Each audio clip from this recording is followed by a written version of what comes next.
भगवान विष्णु की कथा। कौन सी पत्नी के भाग्य में पुत्र नहीं होता।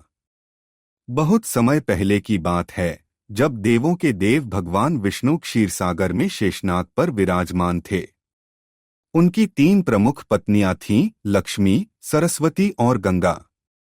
ये तीनों देवियों में अत्यंत सौंदर्य, शक्ति और तेजस्विता थी, किंतु तीनों के स्वभाव में भिन्नता थी। एक दिन देवगण भगवान विष्णु से यह प्रश्न पूछने पहुंचे कि हे प्रभु, आपकी तीनों पत्नियां महान और दिव्य हैं, परंतु कौन सी देवी ऐसी हैं जिनके भाग्य में पुत्र नहीं है।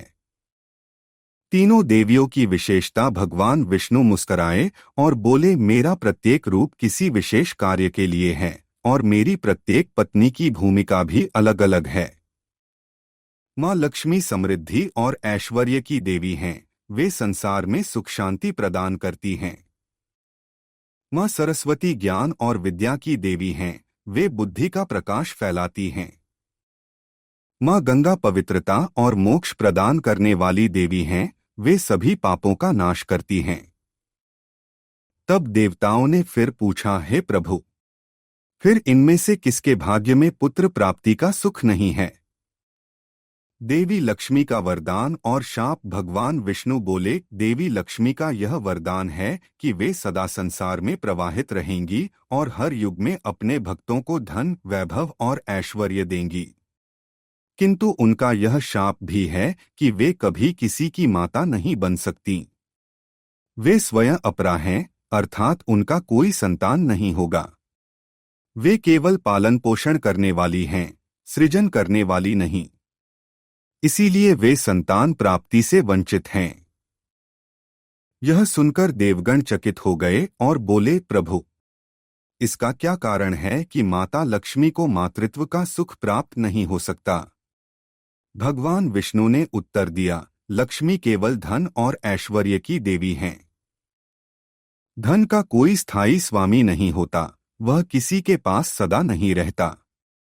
जिस प्रकार लक्ष्मी चंचला हैं, उसी प्रकार उनका कोई पुत्र भी नहीं हो सकता। यदि लक्ष्मी का पुत्र होता तो वह सदा एक ही व्यक्ति के पास धन को रोक कर रखता, किंतु धन का स्वभाव चंचल है, उसे एक स्थान पर नहीं ठहरना चाहिए। अन्य देवियों का उत्तरदायित्व। फिर देवताओं ने पूछा, प्रभु, तो क्या सरस्वती और गंगा के पुत्र हो सकते हैं। भगवान विष्णु बोले, हाँ, विद्या की देवी सरस्वती और मोक्षदायिनी गंगा के संतान हो सकते हैं। ज्ञान से सृजन होता है और जल से जीवन चलता है।